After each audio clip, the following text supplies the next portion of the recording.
Thank you. Thanks for coming. Thanks for your interest. Again, my name is Shane Siers. I first came to Guam in 2006. I just finished my master's and got hired by the U.S. Geological Survey as the research manager for their brown tree snake research project, the office up at Reproduction Point on the National Wildlife Refuge.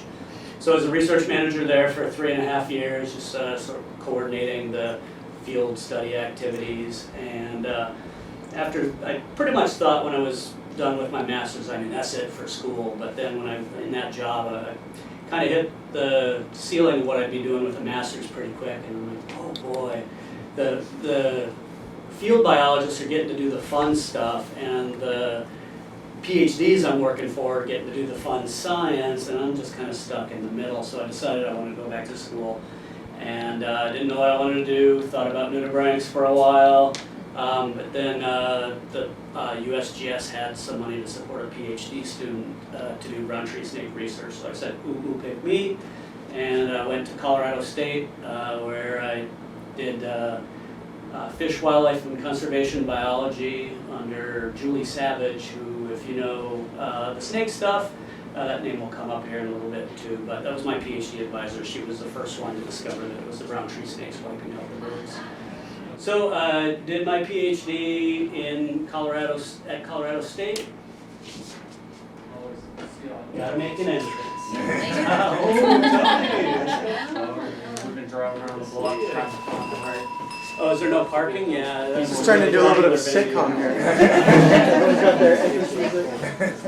There's a bench seat back there if you guys want. There's also some more seating over here. Okay, so yeah, as I was saying, I went to Colorado State University in Fort Collins, doing brown tree snake. All my closest friends are embarrassing. A little birdie told me, a little snake Okay. Yeah, so I did my PhD research on brown tree snakes, so I kept coming back here every winter break. I did a 15-month field year out here on brown tree snake stuff. Graduated in 2015, came back out here for a postdoc with USGS and CSU on brown tree snake stuff. But then a pretty good opportunity opened up in Hawaii with the U.S. Department of Agriculture's National Wildlife Research Center.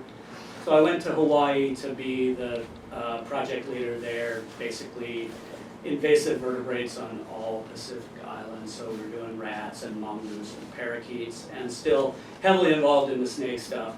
And there's just so much snake stuff going on that after 4.5 years of kind of burning out trying to do everything by myself, I said, look guys, there's just too much work to do here and we can't do it from Hawaii, so send me back to Guam. So I basically begged for a demotion and got shipped off to Guam about 4 months ago now.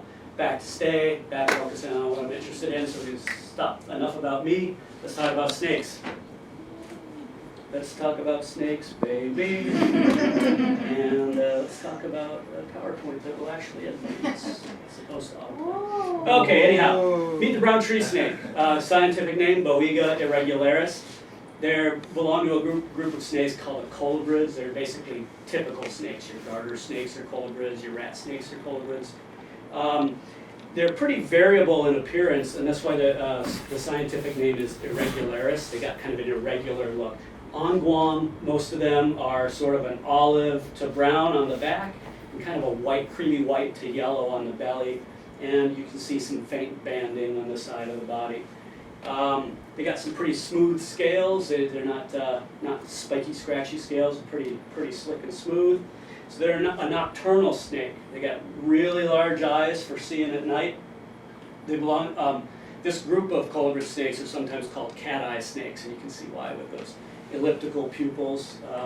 Really great for seeing at night, and in the daytime they seek refugia. They find a place to hide where nobody's going to mess with them. Wait for the next hunt the next night.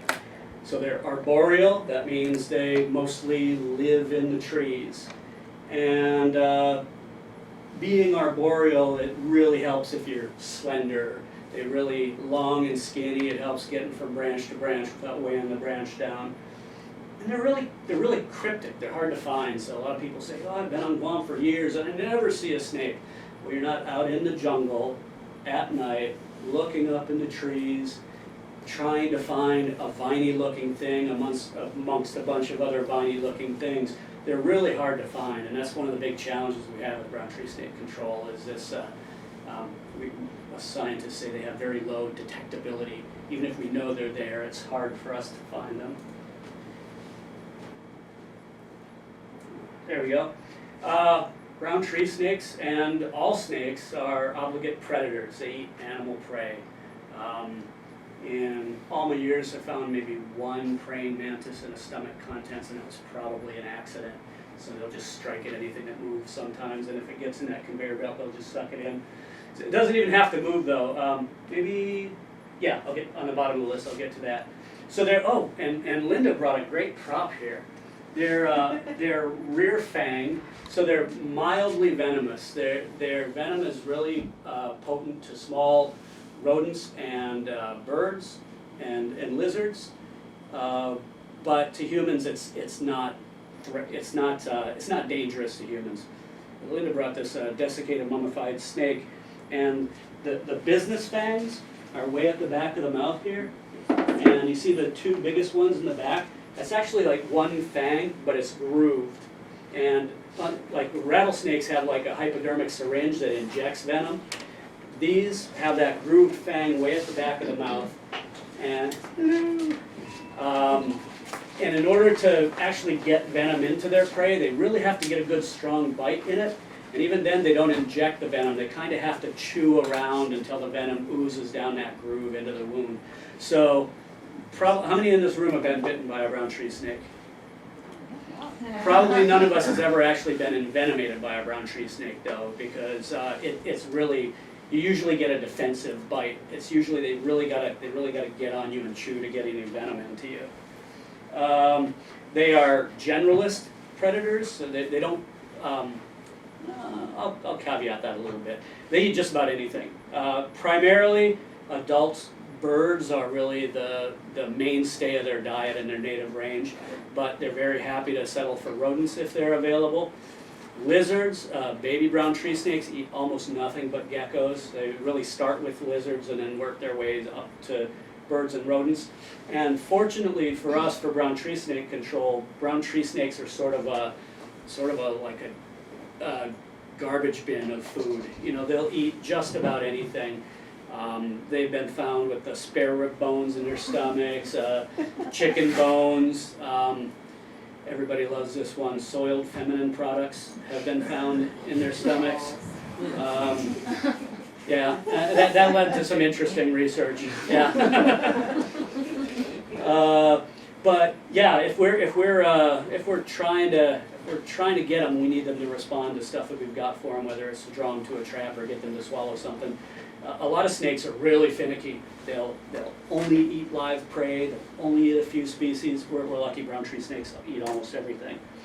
So brown tree snake reproduction, basically they can reproduce year round. A lot of snakes are very seasonal, but in Guam, we don't have a whole lot of variation. There may be it's expected that there's maybe a little bit more hanky-panky in the dry season and a little bit more eggy-layy in the wet season. But it's not much of a variation. They pretty much do it year-round. Brown tree snakes are oviparous. That means they lay eggs. Snakes are very variable in this. Some are oviparous, laying eggs. Viviparous means live-born. There's ovoviviparous, which basically, like, as they're laying the egg hatches and it comes out. So, but these guys lay eggs. When they start to be reproductive, they'll typically lay clutches of about 3 to 8 eggs, but as they get bigger, they can lay up to about 12 eggs. Now that's not really a lot for a snake. Hey, what's going on, Kelly? Good to see you. Nice to see you too. You too. Gets to scare them away. Shop's open, man. It's not a bar. Yeah, but that's not really a lot for a snake. I don't know if any of you guys have seen any of those photos coming out of the Everglades, the big pythons, and the necropsy, and open them up, there's like 200 eggs in this giant python. So they don't really reproduce super fast. But the reason we have so many is it's just they survive so well. There's nothing's picking them off. But see, this cute little weedy guy will grow up into this big hunker here. So, but reproduction is really secretive too. We almost never encounter, well, occasionally we'll encounter a gravid female. If we bring her back to the lab to try to find, get her eggs and study her reproduction. If you get her too early in the stage, she'll just resorb her eggs. If it's too late for her to resorb, sometimes she'll just abandon them. I think I know of maybe one successful hatching of a clutch of eggs that somebody found. But yeah, we almost never find them too. So, I think a lot of us think that really the secret to their successful, sexy breeding is probably has a lot to do with karst. They can just get down in there and a place where nothing can get to their eggs, and they just don't come out until they hatch. It's really rare that we find eggs. If anybody finds brown tree snake eggs, let me know. What does it look like? Yeah. I looked for a picture. There aren't even. It's so bad. There's not even good pictures on the internet. But they're leathery, white, oblong, maybe about that long, kind of a little bit wrinkly. I found a whole clutch. I brought them home and put them in an aquarium thinking I was going to have baby monitor lizards. Oh, aren't you disappointed? So I didn't even have to put a lid on it because they were lizards, right? So I came home and there was one still in there. I went, oh darn, a house full of snakes. And do you have a cat? No. I'm curious, where did you find them? I found them under a board in the jungle near the coast. Yeah, under things. I've heard of people digging out cisterns and then finding, under there some eggs. Yeah.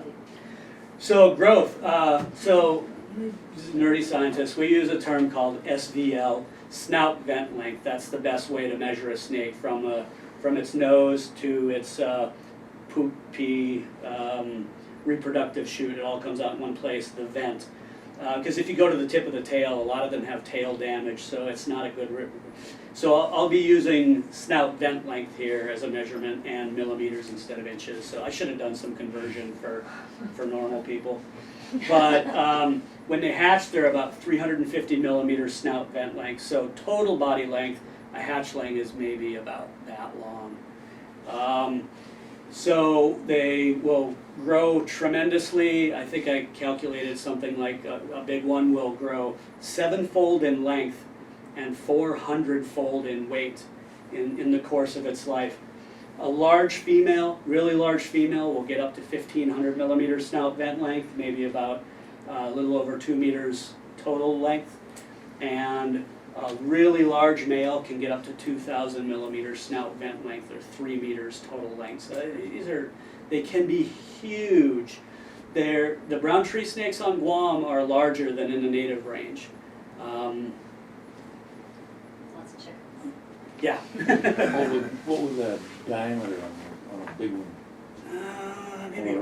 Maybe one of circumference. the biggest. You say about like that, Patrick? About the biggest I've seen. That's Yeah. chunky. Hmm? That's chunky. That's a chunky one. Yeah, they're usually really pretty slender. So they start off 100% arboreal. You'll almost never find one of these little dinky guys on the ground. They're up in the trees all the time, and as I said, they prey almost exclusively on geckos, and geckos are always up on vertical stuff. As they get older, they'll start to, the little geckos aren't enough, but those Carlia skink on the ground, they're really abundant and they're a little bit meatier. The snakes will start to forage low, and as they get older and bigger, the frequency of foraging on the ground gets higher. And the really big ones, at least in the forest, are almost always on the ground. They go from, as I said, geckos to skinks, and then if they're lucky, they can move into eating on rodents and birds. And this shift from lizards, does anybody know what ectotherms and endotherms mean? Ectotherms are cold-blooded, lizards, snakes are ectotherms, endotherms, birds and rodents. So they are exclusively feeding on ectotherms when they're small, and then they shift to endotherms when they're bigger.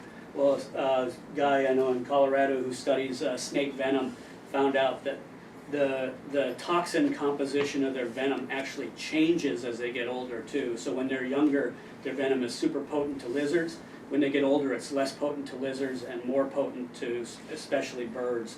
So this is really deeply ingrained in them, and that's kind of important when we get to brown tree snake control stuff.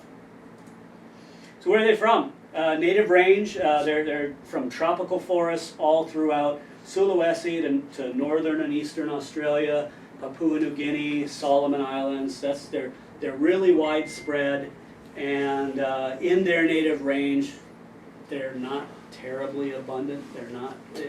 They're just like any other snake. In a place like where we're from, you almost never see snakes. They've got the normal suite of competitors and predators, and the prey species in that area know about snakes and know to stay clear of snakes. So our snakes came to us around 1949 as accidental stowaways in shipments of military equipment throughout the Pacific. So toward the tail end or shortly after World War II, from the island of Manus in Papua New Guinea, it was a major staging area for military equipment. So there were, I'm not sure if those are, I don't know if those are bombs or some sort of tanks. That many, it's got to be bombs. But tanks and jeeps and stuff were, just parked out in the jungle, just waiting to get shipped back to Guam. It gets loaded onto a ship. Oh yeah, here's where I say, yeah, they're pretty low population numbers in their native range. Oh no, I'm sorry, that's about when they got here. It was probably, so the genetic evidence is that it was probably fewer than 10 snakes that got here to begin with. It's possible that it could have just been a single gravid female, but it may have been more snakes than that, but probably not much more than that. When they first got here and got off the ships, they were at low population numbers. Nobody was really too concerned. Getting off in the military bases were all South Dakota boys or whatever who, a little snake crossed the road, don't think nothing of it, because there's snakes where they come from. So nobody really paid any attention to them. They were originally misidentified as a Philippine rat snake. Nobody knew what a brown tree snake was. It kind of made sense that maybe that's where they came from. And they were kind of known to be kind of harmless snakes, and nobody really gave a big whoop about a Philippine rat snake. So there was no immediate concern about snakes on Guam. Well, then they started to spread. Brown tree snakes have no important predators on the island. Sometimes some cats will get a few, dogs will get a few, pigs will get a few, monitor lizards will get a few, but just a few here and there, nothing to really keep their numbers in check. No important competitors. There weren't other snakes here competing with them for food. They reached extraordinary densities. At the height of the eruption, there were places where there was estimates of up to 100 snakes per hectare. That's 40 snakes per acre in some preferred habitats. And the peak of their abundance was in the early 1980s, and around that time, we estimate there was probably somewhere on the order of 2 to 4 million snakes on the island.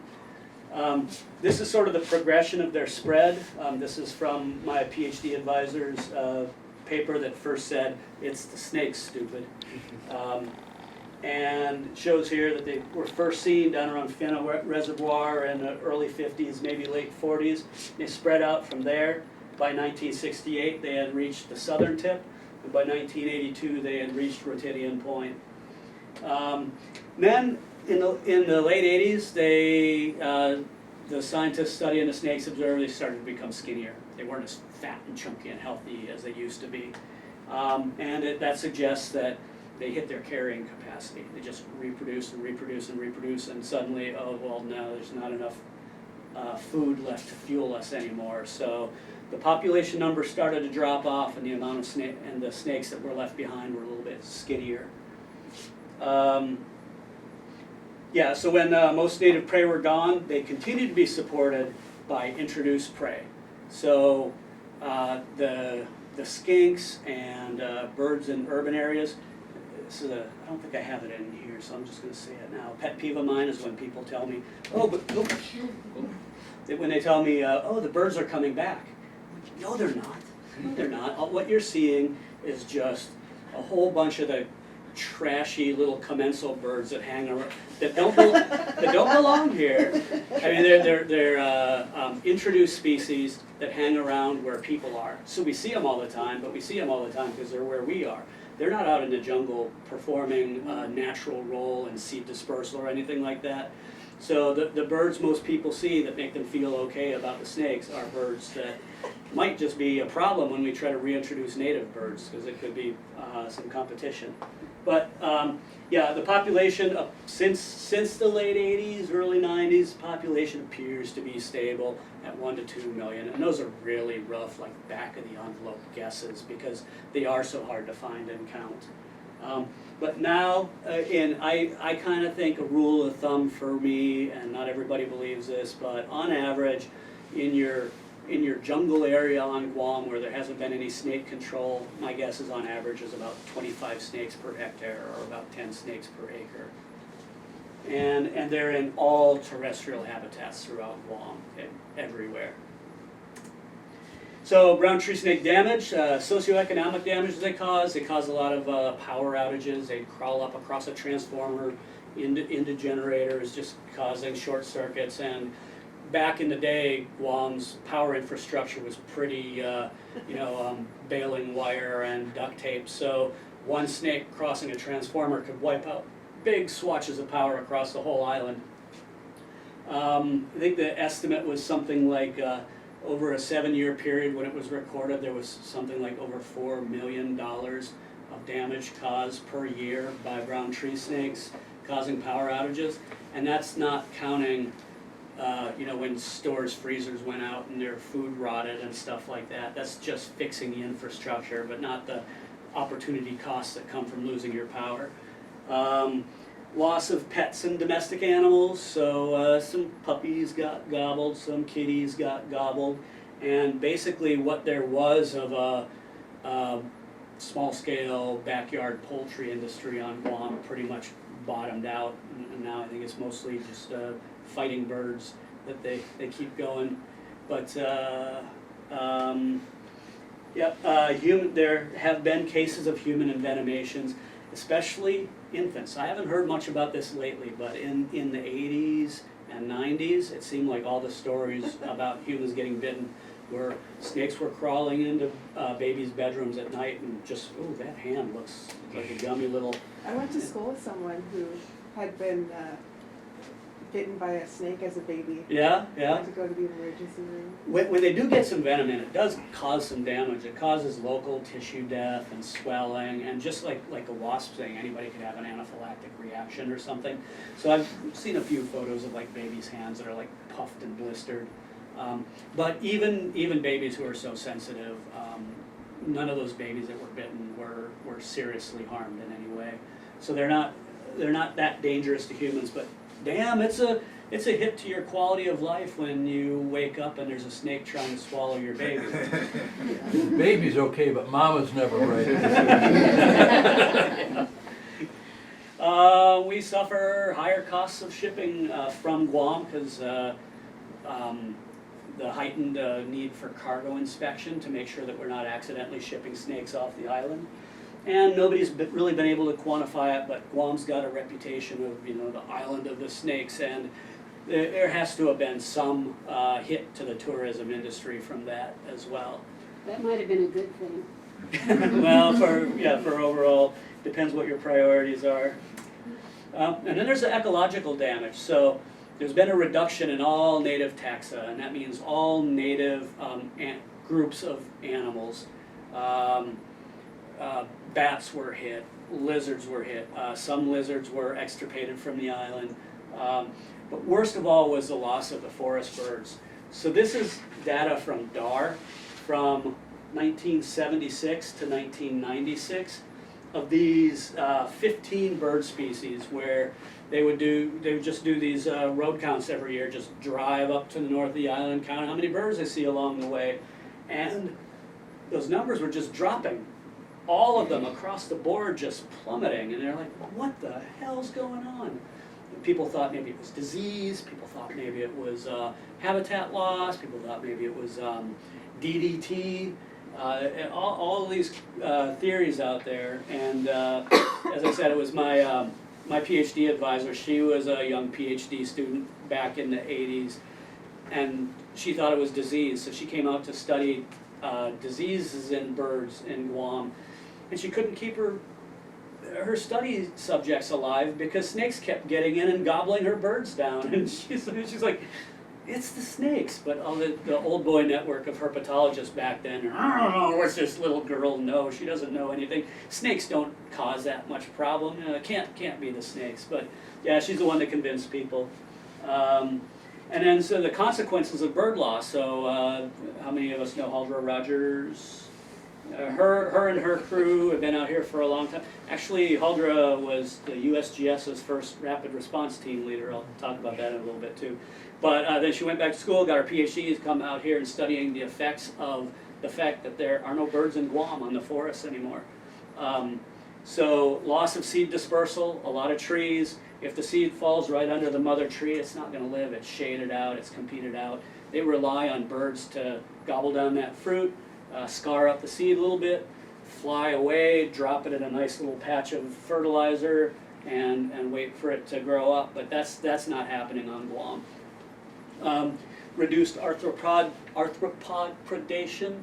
I don't know if there's some hashers in the room here too. When you go hashing through Guam, you almost never run into a spider web. But when you go hashing in Rota or Saipan, there's spider webs everywhere. It's because, no, I got that backwards. Yeah. It's been a while since I got into trumpet. No, yeah, so on Guam, there aren't birds, it's partly eating the spiders, but it's also partly just birds swooping through the understory. They just knock down spider webs too. So, and so a lot of other sort of trickle-down effects of losing birds on Guam. And basically it's just, brown tree snakes have altered the ecosphere's entire food web on the island. It's irrevocably changed. So we got to do something about it. Brown tree snake control. So tools for brown tree snake control. Sometimes we use visual encounter and hand capture. We'll just cruise along fence lines with a spotlight. Oh, there's a snake, grab it. Traps are the mainstay. You've all seen the traps around the island. The wire cage is basically a minnow trap with the little flaps on the doors and a mouse in the protected chamber of the trap. So the live mouse doesn't get eaten by the snake, but it's a real pain in the butt having like 10,000 pet mice all around the island. That's an exaggeration. I don't know how many traps there actually are, but a lot. And toxicants. So yeah, this is the point where I'll talk about acetaminophen. So we're going to do something about these pests, these pest snakes. Well, what do you kill pests with? Pesticides. So we're my predecessors at USDA National Wildlife Research Center, like we got to figure out what's going to be good to kill snakes. They tried all sorts of stuff. They tried sprays, they tried ibuprofen, they tried caffeine, they tried stuff that, hey, you know, a lot of people and animals die from liver damage from acetaminophen intoxication. So they tried acetaminophen, and holy cow, it was just wiping the snakes out at a really low dose. They were really surprised at the effect. And it turns out we will die from liver damage from an overdose of acetaminophen. It turns out that in brown tree snakes it causes something called methemoglobinemia. Their red blood cells can't pick up oxygen, so basically they suffocate. So it suffocate in a way that's similar to euthanasia by CO2. So it's, as a pesticide goes, it's pretty fast. For anything that happens to a snake in 24 to 48 hours, that's really fast for a snake. So acetaminophen will kill them in 24 to 48 hours in a relatively painless fashion. So hey, we got an awesome tool. So we started stuffing 80 milligram tablets of acetaminophen. Acetaminophen is the active ingredient in Tylenol. An extra strength Tylenol capsule is 500 milligrams. Most of us probably pop 2 of those when we have a headache. So that's 1,000 milligrams just to cure a headache. just 80 milligrams, a child's dose of Tylenol, is 100% lethal to all but the biggest brown tree snakes. So we started using those. Sometimes you see like little white PVC tubes hanging around here and there. And Jessica, you've seen a few of those white tubes. People stuffing little dead mice in there. So that's to keep other things from taking the mouse, and the snake can easily get in there and take the mouse. So that's been a really important tool. And then we have things like barriers too. There's some cargo areas that have barriers around them so snakes can't get into the cargo. And then we've got some research and conservation areas that are surrounded by snake-proof barriers as well. So we got this terrible disaster on Guam. Like any sort of medical emergency, the first thing you got to do is stop the bleeding. You got to make sure that these snakes don't spread further than they already have. We can't let them get to Saipan, can't let them get to Rota, Tinian, and especially we can't let them get to Hawaii, just because of how big the islands are. And so the point was especially to protect the ports of exit. So that's why you see traps and stuff all around the airports and seaports. And some of you have probably seen snake sniffing dogs that inspect all outbound cargo. And so all that is what we call pre-border interdiction. That's what we do on Guam.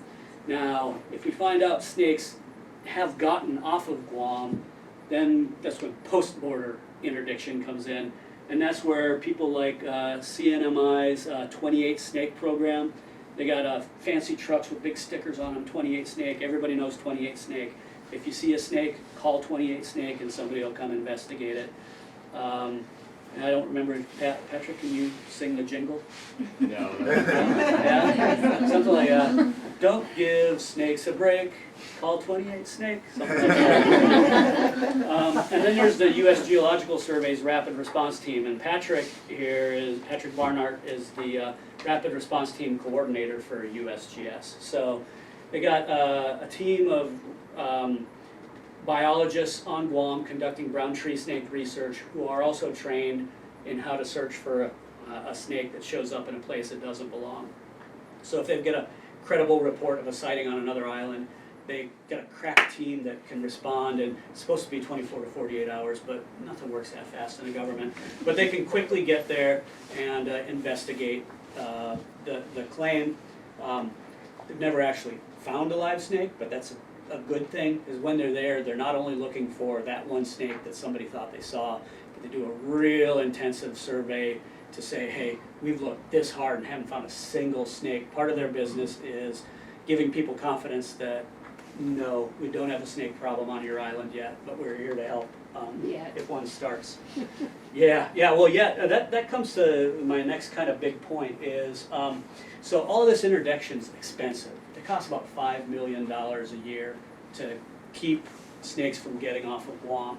But some of my colleagues, economists with my agency, have figured that if the Guam debacle were repeated in Hawaii, it would cost Hawaii's economy between $500 million and $2 billion a year in trying to respond to the snakes, trying to, all the damage they might cause, the impacts to tourism.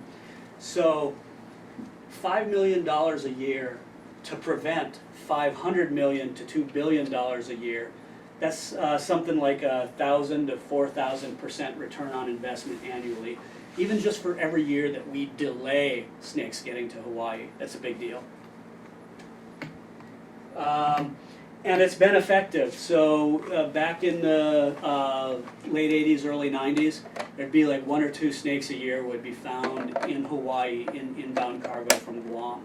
We don't know if any of them actually got off into the forest, but they would be recovered. But since USDA Wildlife Services implemented this zero tolerance for snake export program of interdiction, it took the government kind of that long to come up with the money, funding mechanism, an organization in place to do the work.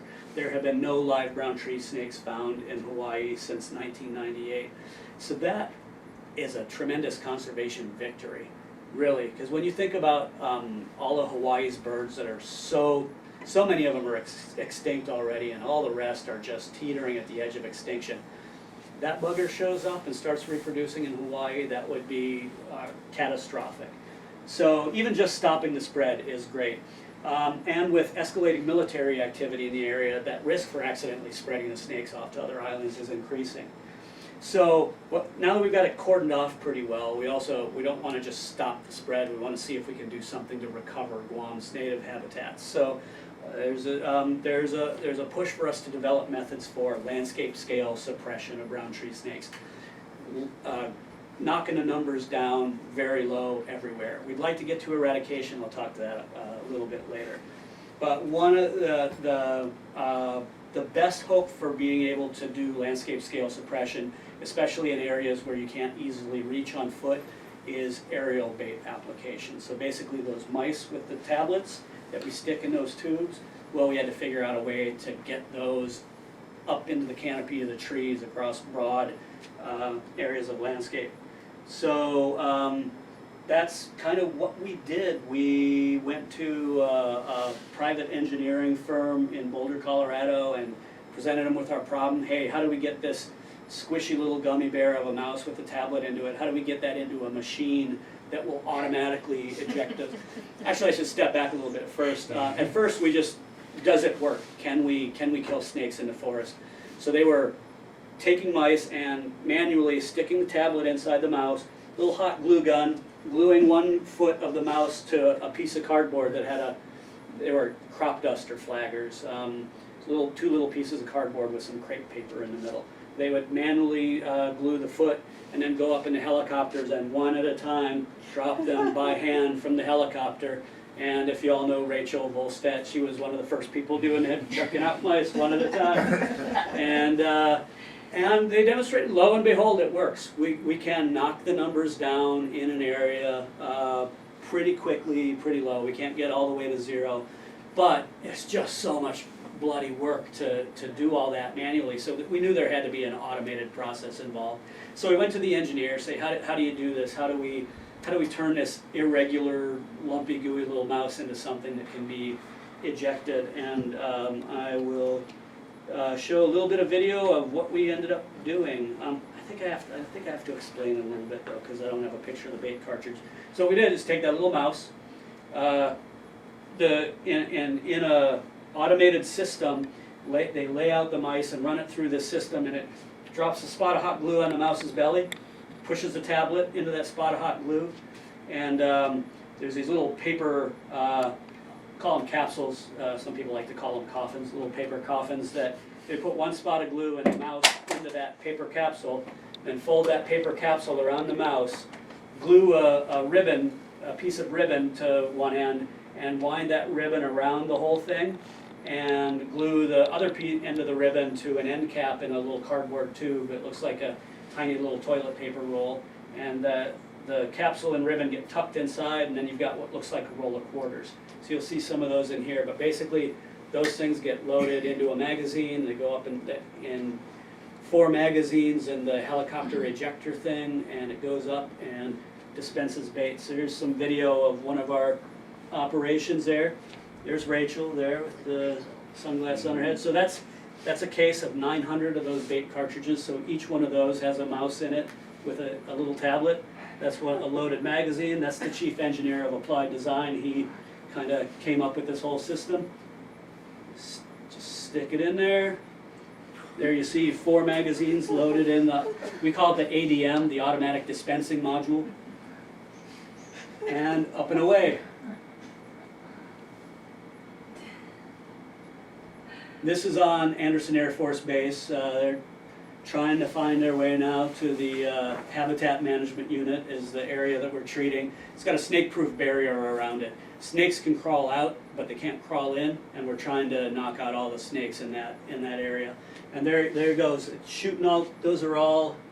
It shoots. It can shoot 4 baits per second. If the helicopter slows down, the firing rate will slow down. If the helicopter speeds up, it will speed up. Records a GPS point where the helicopter was for each one that was shot out.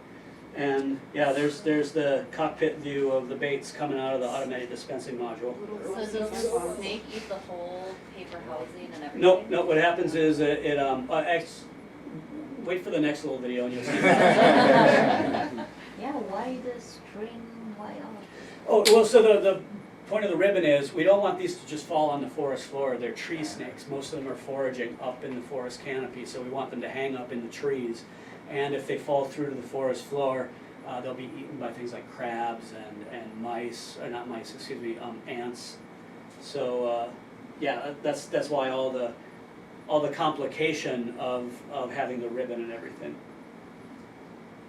So, and coming in for having the magazines replaced. So one payload will distribute 36,000 baits. That's enough to treat at the maximum EPA allowed rate of 120 baits per hectare.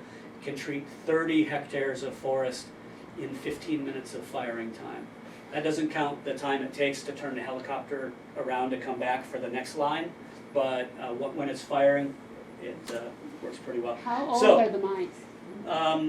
This is, let me back it up here. This is a time lapse of one of the capsules that hangs up in a tree and flops open. So the mouse was just hanging out and the snake came and bit the mouse and tore it out of that paper capsule, so it just got the mice. The mice are only about 4 grams. They're pinkies. They're barely got any hair on them yet. They kind of got to be small to fit into this whole contraption. But that's how it works. So he swallowed the mouse with the tablet in it, and 24 to 48 hours, that'll be a dead snake. Is that biodegradable? Yes, everything, all of the components of this are biodegradable, and they really disappeared really fast too. I was surprised. I thought, yeah, they'll build up and they'll be around for a couple of years, but no, the slugs love eating all that paper. Yeah.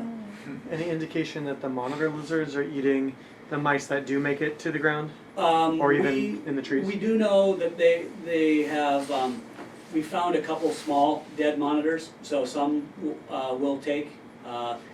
Monitor lizards are also going to be incompatible with native bird reintroduction in at least at the early stages. But most monitors, all the reproductive size monitors are too big for 1 or 2 of these to be lethal. So it's only the small ones that are at risk. And the monitors are also invasive? They, I don't think anybody would call them invasive. There's some controversy as to whether they're considered native or non-native. They're considered to be a kind of a pre-recorded history introduction to the islands. But yeah, there's a lot of people have an affinity for them. But even on Cocos Island, where do you guys know about the experimental introduction of Guam rails onto Cocos Island? They were never naturally there, but it's a snake-free little islet off the south of the island. And they're doing really well there, but Guam's Aquatic and Wildlife Resources, they have to do monitor lizard control in the area to protect those birds. So, brown tree snake eradication? Question mark? Probably not. About 10 years ago, some of the silverbacks in our community got a bunch of they got the screws put to them by Washington, D.C. Said, we're tired of spending $5 million every year, year after year. Why don't you just eradicate them? And all the best minds put their head together, did all the calculations, thought about it, and say, okay. And take, this is in like maybe it's more like 20 years ago. It's like $2,000, which I don't know what the conversion rate is now, but they said be $160 million with a very low probability of success. So they said, okay, here's your next $5 million.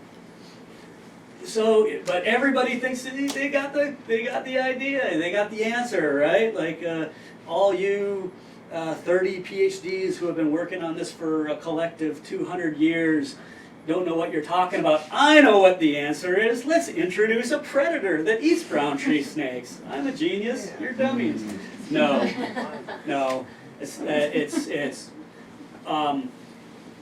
It's a concept they call biocontrol. It works great on some insects where the predator and the prey have like what they call a one-to-one coevolutionary relationship, where the predator eats only that prey, and when that prey collapses, that predator collapses as well. Vertebrates don't work that way, so I don't know if you guys know about mongooses being introduced to islands to eradicate rats, and it always ends up being a worse nightmare than it was before. So no, that's not the answer. What about diseases and parasites? They've scoured the native range of the brown tree snake looking for anything that might be introduced as a disease. But even that stuff doesn't work very well, because it's all, even if you could find a disease, it's density dependent. It might knock the numbers down, but then when the snakes aren't running into each other often enough to pass it around, then the disease will die out and you'll still have the snakes and they'll come back. So that's not an eradication answer either. Bounty? No. No, they tried, they had, was it maybe back in the 80s or 90s, they had a competition where whoever brought in the most snakes would win a pickup truck. And lo and behold, it was the cousin of somebody who worked for the agency that was trapping snakes that won. How'd that happen?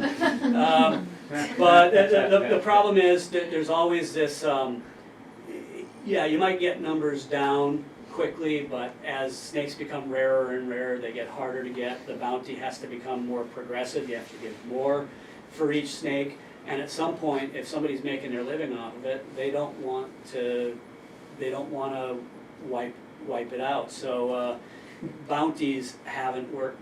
Bounties have worked great for things like coyotes, and by great I mean it's what it was supposed to do, but it's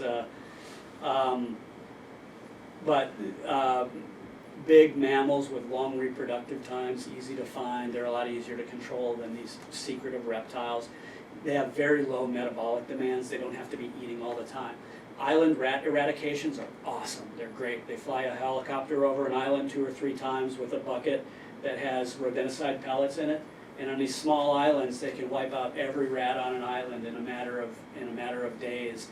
But rats they're just eating machines. They have to be eating all the time. You put anything in their environment, they'll eat it. It's not the same with the snakes. They can go a long time without eating. So the sci-fi hope for brown tree snake eradication way out in the future is, maybe some of you have heard the stuff about CRISPR and Cas9 and genetic engineering. There's something called, so they're working on this in mice. There's something called a daughterless mouse. It's got a gene where all of its offspring are males, and then they hook it up with what they call a gene drive that forces all of its offspring to have that same gene. So basically, they can just let the mice breed themselves out into all males, and they all die. That's a long way out. Mosquitoes and mice will get there first. Maybe some of that technology will trickle down to brown tree snakes, but then we'll have to be able to reproduce brown tree snakes and get them throughout the habitat where they'll breed out. So that's going to be tough. So probably not going to see eradication anytime really soon. But in the meantime, why don't we get to know the brown tree snake? And we'll actually meet some brown tree snakes. So Your friend, the tree snake. Yeah. All right, now let's not freak out here, okay? Oh, so you can take your shoes off and sit on the ground. Look out, here it comes! Oh! So, this is a young one. This is a... That was a scarier critter just walked in. This is maybe 500 millimeters SPL. And these cute little guys are pretty snappy. They're biting. Yeah, if you just check this little guy out.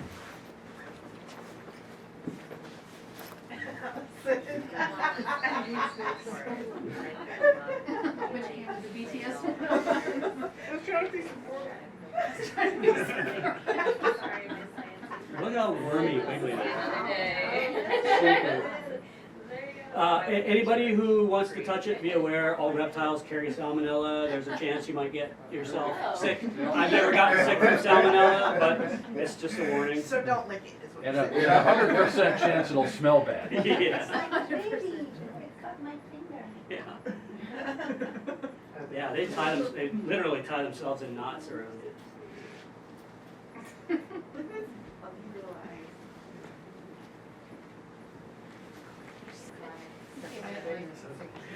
You literally just don't see. I texted her. I'm not like, oh, you're having a short break now. And right as you I don't know. I don't really thought of them as great.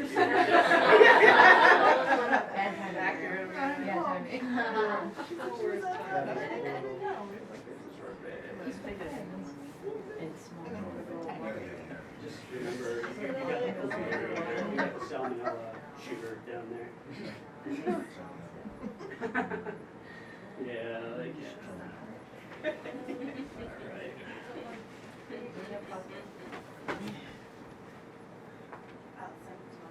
Nope. Not even a little guy.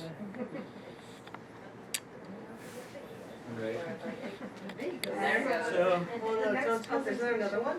Yes. Is there a bigger one? Here's one. Allison and her Conversation's gonna be about spiders. I know, right?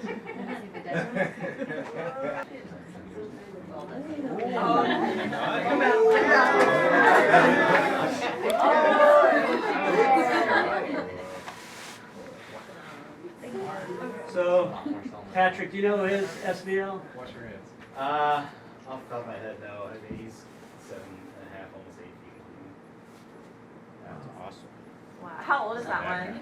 Not that side. It's really hard to know their age. You didn't ask it? They grow more quickly if they eat more, so it's you can't really peg their age to their size. It's hard to Does that one have a name? Severus, is that right? Severus. Severus. Severus? That's Snake. very fitting. Severus snake. Follow along with this. It's pretty rare that they get this big. This is probably like maybe 2% of brown tree snakes get this big, and this is a male. You never see a female this big. The males get a lot bigger than the females do. I mean, I could start to see your hand turning reds. So are you keeping this in captivity there. and Oh, it was the worst. raising it to be your demo snake? I borrowed this one from USGS, and yeah, they kind of keep it on hand for outreach. Tony? I've been playing. We got lots of magnets. This is a snake. Right. So that's a beauty. Patrick, you want to save my hand? Is that like, It's turn you're purple. losing Yeah, it's tight. Oh, weight? yeah. He wrapped around my neck earlier. Wow. He likes you. I'm good, thanks. So do they like, hello, to envenomate their prey, or does something this big just eat it? Yeah, well, it depends on what their prey is, but yeah, especially rats and birds, they bite on, they I wouldn't. They have maybe the top of its head. It can still open its mouth, so yeah. They'll bite on and envenomate. The venom doesn't work super fast, so they'll also constrict, like you saw on my hand. And they can, squeeze the breath out of the rat or bird as it's also dying from the venom.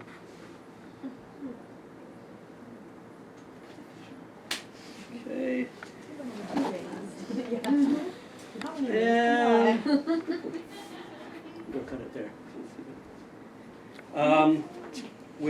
Patrick, would you do the honors of putting him back to bed? So the last chance. This is going to be the end of our live snake demo. So we can tell them it's safe to come back inside now. They'll hide and jump out.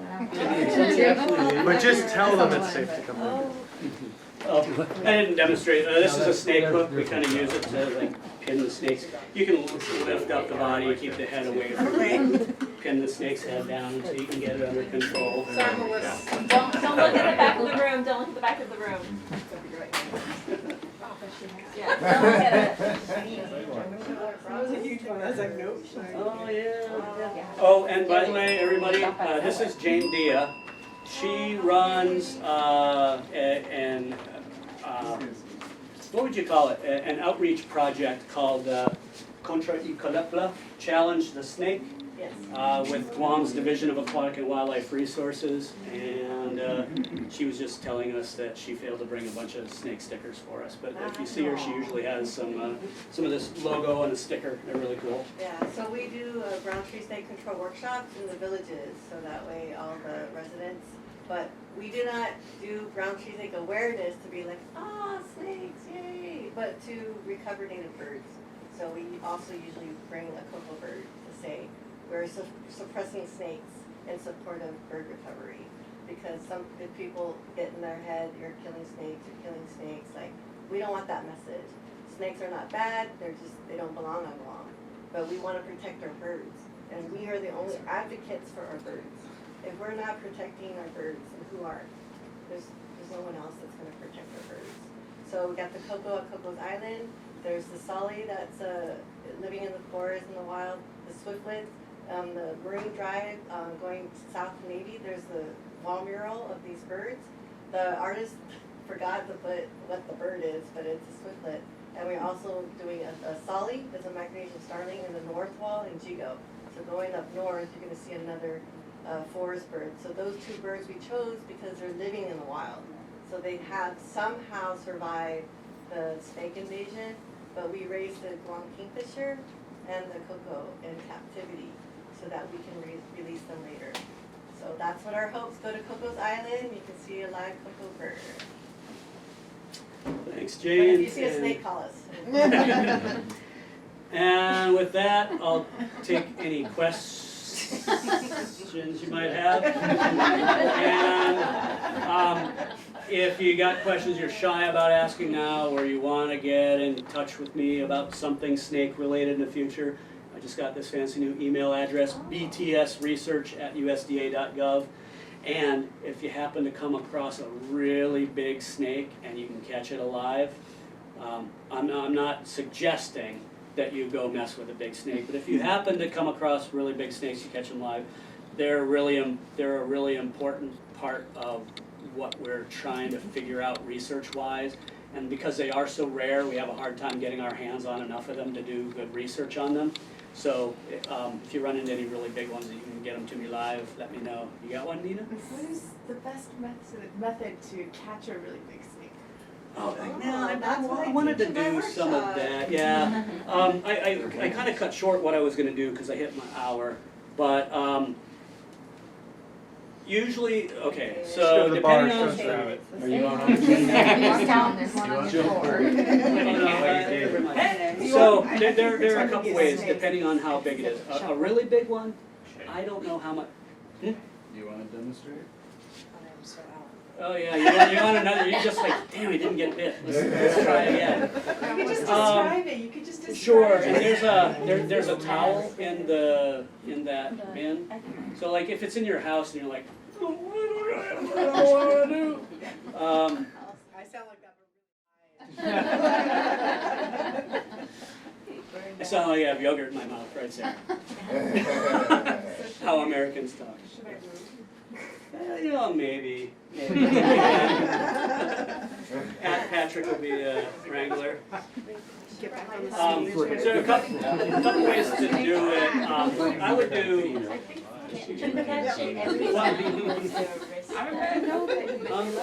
I've never done this in a crowd like this before, so I don't know about every time. We'll find out.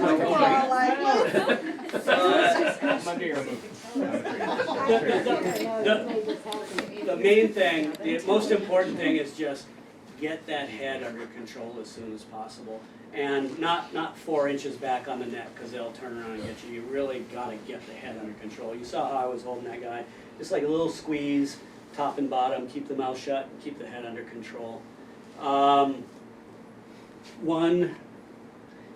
way a pro will do it is, as I said, with the snake hook, you can kind of move them like this. Just keep the head out of striking range. He's getting pretty close. And then one of the ways these hooks are used is to get that head pinned down. You saw he really wanted to bite me there. But, so if you can use, see, he's not happy. If you can use something to pin the head down, you can grab him behind the head like that. I don't necessarily really recommend you try a snake, this big on your own that way. But there's some brave people who do it. But I don't, professionally, I don't encourage it. You said it wasn't poisonous, right? If it bites you, then you'll have him for sure. Yeah, you can do that. And I'm gonna let him go here. He's gonna be unhappy. Patrick's got him under control. So if you see something like this in your kitchen or bathroom, throw it. Well, sometimes it works. He's had that happen before. If you He's can seen see where this the demo head is, before. and you can just smack it down. Just smack the head down against the ground, then you can feel where the head is, and you can grab it and come up like that. Now, I didn't know, but Jane told me the trick, and I haven't seen it done, but you can take a broom handle and wrap it with duct tape, sticky side out, and then just get the snake tangled up in that, and then throw it out the door. Let that snake fend for itself. I've done it, it works. Yeah. Patrick, did I miss anything?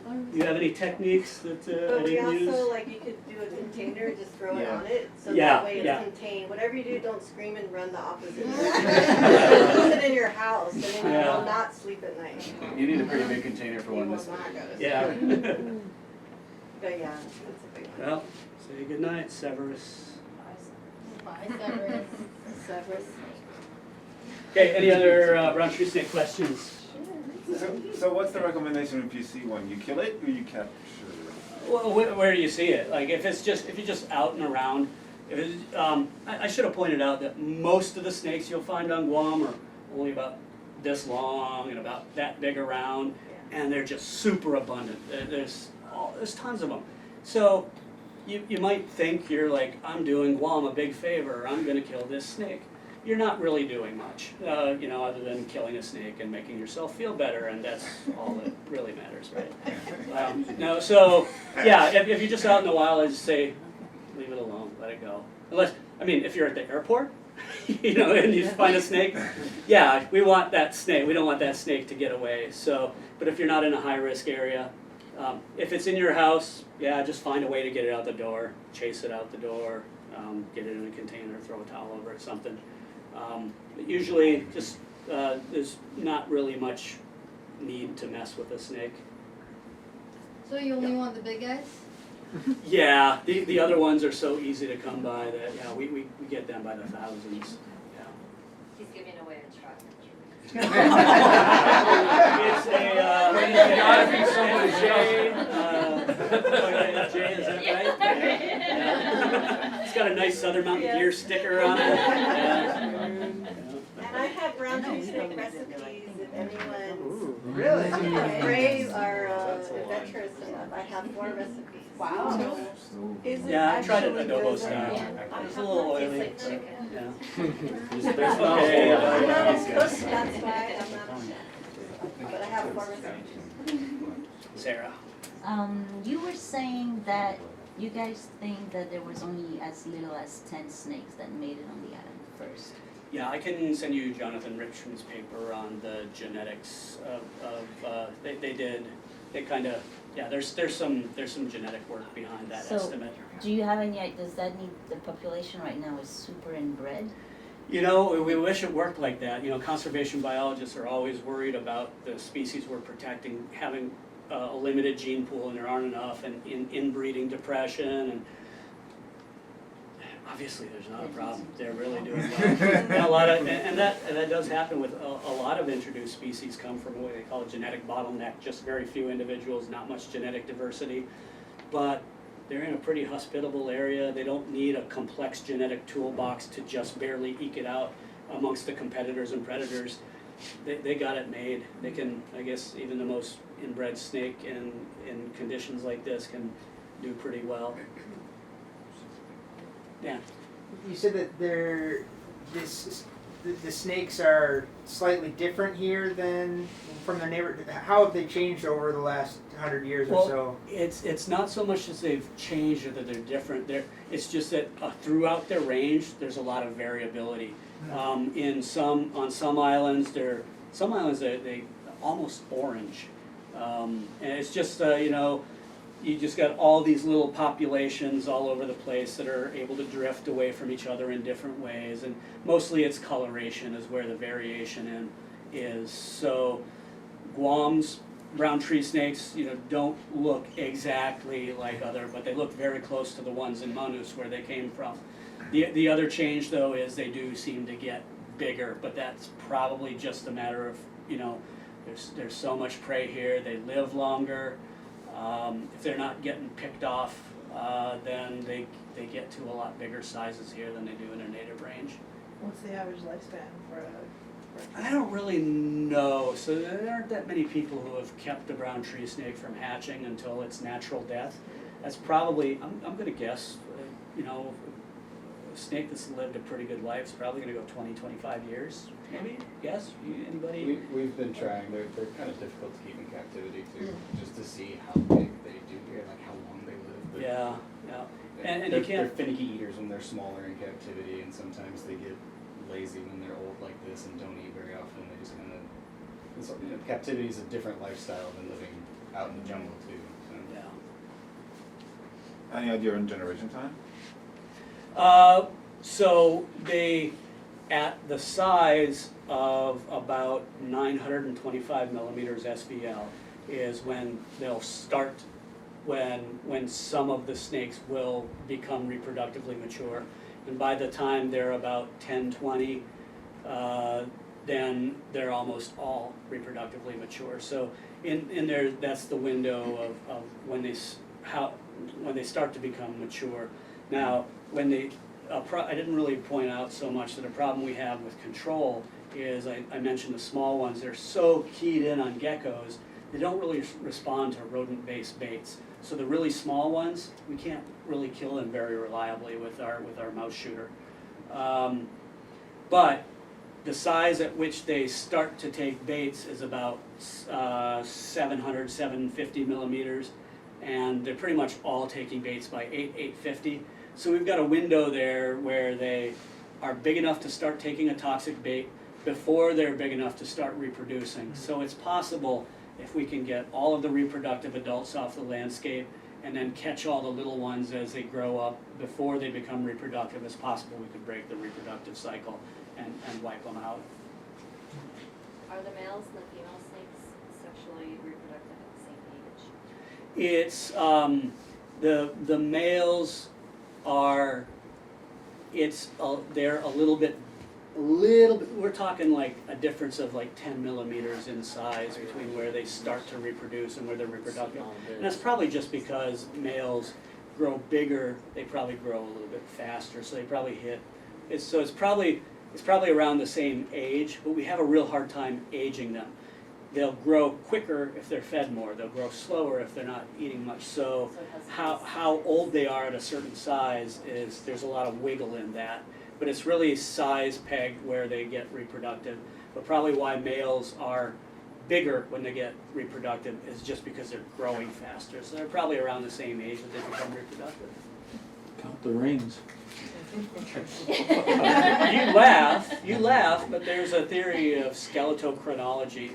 So when snakes shed, it's kind of it's all encompassing in their physiology that they actually do kind of lay down growth rings in their vertebrae, and so they've tried pegging that. So like otoliths on a fish, looking to see if those growth rings can be used to count the age, and it hasn't worked very well.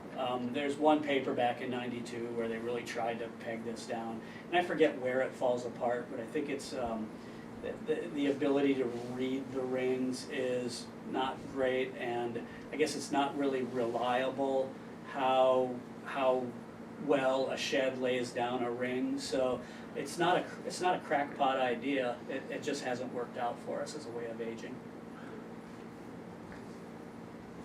I was We hoping haven't for tried crackpot telomere length idea. yet or anything like that. But, what was it? Oh yeah, you're gonna crack the code, yeah. I'm curious, you talked about barriers that the snakes can escape out through but not come back in. What sort of a structure is that? So the way our snake barriers work is you've got a wire mesh that's too small for even the smallest snake to crawl through, and that's like 1/4-inch galvanized mesh. That's the cheapy version, and that's what's being used right now. They're looking at other items that might last longer, but for now we use 1/4-inch galvanized mesh, and the snakes can actually crawl straight up that stuff because all the little edges, they can hook their little belly scales on and keep going. But at about 4 feet, we form that mesh out into a bulge, and when they hit that bulge, they have to lean back to get around the bulge, and then they lose purchase and fall back. So that's what makes it snake-proof. To make it snake-proof both directions, you need the mesh on both sides. And it's usually on a chain link fence that the galvanized is. So if you only put the bulge on one side, the snakes can crawl up the chain link side and out over and drop to the ground and get out, but they can't come in the bulge side. So USGS has a 5-hectare closed population, we call it. No snakes can get in, none can get out. That's a double bulge on both sides. The habitat management unit where we're trying to do an eradication, that's only got it on the outside, so no snakes can get in, but if they self-export, hey, all the better, bye-bye. Yeah. How often do you have to replace the mesh? Barriers are expensive. Who's been to the wildlife refuge recently? Have you seen that? Have you seen that debacle of a galvanized mesh fence there? That's a used pretty low grade galvanized mesh. You can see it started to rust in streaks, and it's really close to all that ocean spray. That just crumbled to nothing in a matter of years. The one up on northwest field of Anderson Air Force Base where USGS is working, that's been up there close to 15 years now, but it gets a lot of maintenance. We keep repainting it and repainting it with rust-proof paint, and then you got to go around every little praying mantis egg case that they stick on the fence. That's like a ladder rung that a snake can use to defeat it. So you got to walk around the fence and inspect for little holes. When a car drives by, it'll kick up a rock, it'll punch a hole in it. So you got to mend all those little holes. So they're super maintenance intensive. Concrete barriers with a turn back work well, but they're super expensive.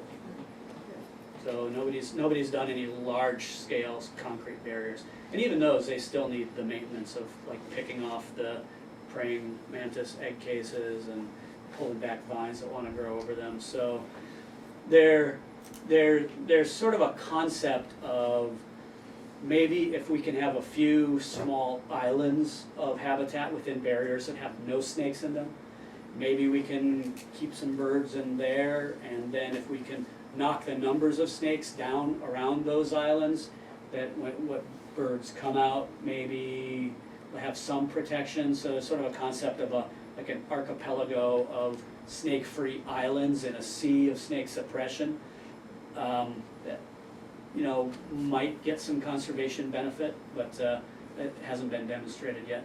There's sort of this hope that birds around the world survive with low levels of snake predation. There must be some number of snakes that could be in Guam's forests and birds still be able to eke out a living, but we don't know what that threshold of snake density is. So that's where some of the current research is going towards. But if 10 snakes were able to decimate, to spread around the island and decimate all the birds, Oh yeah, we're never gonna get. that's suppression. Suppression's forever. You know, Right. so You you can don't, never you can't stop stop. baiting Yeah, them. with- until you get eradication. If you miss even one gravid female, or you kill all the snakes on the island, but you still have a few eggs under the, fertilized eggs that come out. So, yeah, eradication is gonna be really tough, and if you're doing suppression to keep your reintroduced birds alive, you're gonna be committed to it for forever. Just gotta teach those birds how to deal with the snake. Yeah. Job security. I don't know, Dan, Workshops I'm where you I'm have happy to birds and stay, you show but them a Dan, I picture don't know of if Dan snake. wants to kick people out. So if anybody wants to go snake hunting themselves, want to do just a quick raffle of That's a Headlamp. What we usually do? Middle name. How about, does anybody not have a middle name? No? Okay. How about RSTL and E? E. Anybody have a middle name starts with E? What's your middle name? Emily. Emily. Anybody else have middle name with E? David, is this true? Yep. Just kidding. We wanna see some ID. Anyways, thanks everyone for coming out. You really might. Tony's been helping us film, so we might try to make this into some kind of a video and give it to Shane so that his team can use it for sending this out, and if other people want to see his seminar. So. That wasn't my idea. It's impossible. All right. Thanks everyone for coming out. Thank you.